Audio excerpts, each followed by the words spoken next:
Bienvenidos a un nuevo video del curso Probabilidad y Estadística 2 de la Universidad de los Andes. En esta ocasión analizaremos tanto el DOE como el método estadístico ANOVA. Empezaremos por introducir uno de los temas más aplicados dentro de la estadística, el diseño de experimentos. Este tema es fundamental porque nos enseña cómo planear experimentos de forma eficiente, de modo que podamos extraer conclusiones válidas y objetivas sin desperdiciar recursos ni tiempo. Antes de pensar en recolectar datos o aplicar fórmulas, debemos definir claramente el problema. ¿Qué queremos investigar? ¿Cuál es la pregunta científica o de ingeniería detrás del experimento? Por ejemplo, podríamos preguntarnos, ¿cómo afecta la temperatura y el tiempo de cocción a la textura de un alimento? Sin una pregunta clara, cualquier experimento se convierte en simple observación sin propósito. Una vez sabemos qué queremos estudiar, necesitamos definir qué vamos a medir. La variable de respuesta es el resultado que refleja el efecto de los factores. En el ejemplo anterior, la textura sería nuestra variable de respuesta. Debe ser medible, objetiva y relevante para el problema que queremos resolver. Los factores, por otro lado, son las variables controlables del experimento. Por ejemplo, temperatura, tiempo, concentración, entre otras. Cada factor puede tomar diferentes niveles. Por ejemplo, en el factor temperatura podemos tener los niveles de 20 grados centígrados y 30 grados centígrados. Definir correctamente estos niveles es crucial. Si los rangos son muy pequeños, puede que no veamos diferencias. Si son muy amplios, podemos perder precisión o incluso dañar el sistema. En este paso definimos el diseño experimental, por ejemplo factorial, con el objetivo de maximizar la información con el mínimo número de pruebas posible. Ahora este paso implica la ejecución práctica. Aquí aplicamos los principios básicos: aleatorización, repetición y bloqueo. La aleatorización evita sesgos, la repetición nos permite estimar la variabilidad y el bloqueo controla factores no deseados que podrían afectar los resultados. Una vez tenemos los datos, los analizamos empleando distintas herramientas. En nuestro caso usaremos ANOVA. El análisis nos dirá si los efectos observados son estadísticamente significativos o si podrían deberse al azar. Aquí es donde vemos el verdadero poder del DOE, pues no solo recolecta datos, sino que los organiza para responder preguntas con evidencia. Finalmente, con base en el análisis, interpretamos los resultados y damos recomendaciones prácticas. No basta con decir, hubo diferencia significativa. Debemos traducirlo a acciones. Por ejemplo, la temperatura óptima para maximizar la textura es 30 grados centígrados durante 8 minutos. Este paso cierra el ciclo del experimento, del planteamiento a la toma de decisiones. Ahora vamos a hablar de por qué es tan importante el DOE, es decir, qué lo hace una herramienta fundamental en ingeniería, ciencias y economía. El primer punto clave del DOE es que nos ayuda a descubrir qué factores influyen realmente en una variable de respuesta. Muchas veces en un proceso o sistema creemos que todas las variables son importantes, pero el DOE nos permite distinguir entre los efectos reales y las variaciones debidas al azar. Por ejemplo, si medimos el rendimiento de una máquina, podemos usar el DOE para saber si la velocidad de operación o la presión del sistema son los factores que realmente están afectando el desempeño. El segundo beneficio es que el DOE reduce el error experimental. Cuando diseñamos un experimento correctamente, aleatorizando, repitiendo y bloqueando, disminuimos la influencia del ruido y de factores no controlados. Esto se traduce en mayor precisión y confiabilidad de los resultados. Y en estadística, la confiabilidad es esencial. Queremos que nuestras conclusiones sean reproducibles. El tercer punto es práctico. El DOE ahorra tiempo, materiales y costos. En lugar de probar combinaciones al azar, el diseño experimental nos dice cuáles combinaciones de factores necesitamos probar. Ahora, un error muy común en los análisis simples es asumir que los efectos son independientes.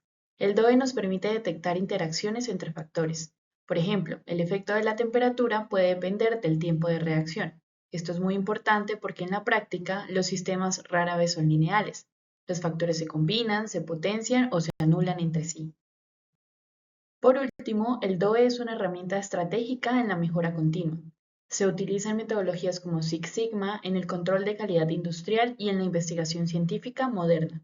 Gracias a él, las organizaciones pueden experimentar de manera estructurada, identificar causas raíz de los problemas y optimizar sus procesos basándose en evidencia. Ahora que entendemos la importancia del diseño de experimentos, pasemos a una pregunta fundamental. ¿Cómo sabemos si un factor realmente influye en la variable de respuesta? Es decir, si modificamos algo en nuestro experimento, por ejemplo la temperatura, la dosis o el tipo de material, ¿podemos afirmar con evidencia estadística que ese cambio afecta el resultado? Para responder a esa pregunta, utilizamos el método estadístico llamado ANOVA, el cual se encarga de descomponer la variabilidad total observada en los datos en dos partes. Una parte es la variabilidad debida al factor que estamos estudiando y otra parte es la variabilidad debida al azar o al error experimental. En resumen, si la variabilidad explicada por el factor es grande en comparación con la variabilidad aleatoria, concluimos que el factor sí tiene un efecto significativo sobre la respuesta. Ahora, a modo de interpretación, en la diapositiva vemos una tabla con varios niveles del factor A, el nivel 1, nivel 2 hasta nivel A. En cada nivel tenemos n observaciones, que corresponden a las réplicas experimentales. Cada observación se representa como y sub ij, donde i indica el nivel del factor, por ejemplo el tipo de tratamiento, y por otro lado j indica la repetición o muestra dentro de ese nivel. En este método, asumimos que los valores de cada grupo provienen de distribuciones normales, con la varianza sigma cuadrado, pero posiblemente con medias diferentes, mu sub 1, mu sub 2, hasta mu sub a. La cuarta columna de la tabla, de izquierda a derecha, por ejemplo para el caso del nivel 1, nos indica que las muestras están idéntica e independientemente distribuidas normal, con una media mu sub 1 y una varianza sigma cuadrado. Estas fórmulas reflejan los tres supuestos fundamentales del modelo ANOVA, los cuales garantizan la validez del análisis estadístico. Los supuestos son normalidad, independencia y homocedasticidad. En este punto estamos introduciendo la idea central del análisis de varianza. Lo que buscamos es comparar los promedios de varios grupos o niveles de un factor. En la tabla, cada fila representa un nivel del factor, por ejemplo, tipo de fertilizante, método de enseñanza, dieta, entre otros. Cada columna dentro de una fila representa una observación Y sub IJ, es decir, la respuesta medida en el nivel I y la repetición J. Y sub I punto indica el total de las observaciones en el nivel I. Y sub I punto barra es el promedio del nivel I, es decir, el valor medio de las observaciones de ese grupo. El punto en el subíndice, por ejemplo en Y sub I barra, se usa como un resumen de información, indicando que se está promediando o sumando sobre todas las observaciones en esa dimensión. Ahora analizaremos de cerca la tabla ANOVA para un solo factor. Primero veremos las fuentes de variabilidad, empezando por el factor A que representa la variabilidad explicada por el factor. Es decir, SSA se calcula como la diferencia entre las medias de los grupos. Luego tenemos SSE, que corresponde a la variabilidad dentro de los grupos, o la parte que no se puede explicar por el factor. Finalmente tenemos SST, que es la variabilidad total de los datos alrededor de la media general, y se calcula como SSA más SSE. Luego tenemos la columna de los grados de libertad, A-1 para el factor A, donde A es la cantidad de niveles, N mayúscula menos A minúscula para el error, donde N mayúscula es la cantidad total de datos y A minúscula es la cantidad de niveles.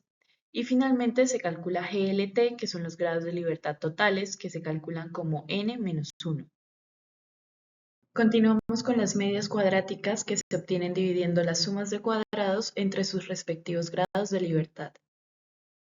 Continuamos con el estadístico de prueba que se define como F igual a MSA sobre MSE. Si f es grande, el factor probablemente tiene un efecto significativo. Si f es pequeño, las diferencias entre medias pueden deberse al azar. Sin embargo, para comprobar esto de manera estadística, debemos comparar este valor con respecto a la región de rechazo. De manera que tenemos dos opciones para concluir. Pero para ello, recuerden el planteamiento de las hipótesis, donde la hipótesis nula nos indica que todas las medias poblacionales son iguales, mientras que la hipótesis alternativa nos indica que al menos una es diferente. Teniendo esto en cuenta, si el p-value es menor a la significancia, por ejemplo del 5%, Entonces rechazamos la hipótesis nula concluyendo que al menos una media es diferente. Por otro lado, si el p-value es mayor a la significancia, entonces no hay evidencia estadística suficiente para afirmar diferencias significativas entre los niveles del factor. Ahora la regla de decisión con el estadístico crítico nos dice lo siguiente. Si el estadístico de prueba es mayor al estadístico crítico calculado con un nivel de significancia alfa seleccionado, entonces rechazamos la hipótesis nula. Por otro lado, si el estadístico de prueba es menor al estadístico crítico, no rechazamos la hipótesis nula. Recuerden que la distribución F es asimétrica y de cola derecha. Por eso el contraste es de una cola. Se compara con la F en la cola derecha. Ahora que ya entendemos cómo se estructura la tabla ANOVA, veamos qué representa exactamente cada suma de cuadrados. Esta imagen nos ayuda a visualizarlo. Aquí tenemos dos grupos o niveles de un factor, donde y sub i punto barra rojo indica el promedio de un grupo y y sub i punto barra azul indica el promedio del otro grupo. Además, en el centro tenemos el promedio general indicado como y sub punto punto barra. Ahora, ¿qué mide exactamente el SSA? La suma de cuadrados del factor mide cuánto se alejan los promedios de los grupos respecto al promedio general. Lo que hacemos aquí es tomar la distancia entre cada promedio de grupo y el promedio general, elevarla al cuadrado para evitar signos negativos y multiplicarla por el tamaño del grupo. De esa manera, si los promedios de los grupos son muy distintos entre sí, el SSA será grande. Entonces, ¿qué interpretación tiene esto? Pues bien, si el SSA es grande, significa que las medias de los grupos están bastante separadas. Y eso sugiere que el factor sí tiene un efecto sobre la variable de respuesta. En cambio, si el SSA es pequeño, esto sugiere que las medias de los grupos son muy parecidas, por lo que probablemente el factor no está influyendo de manera significativa.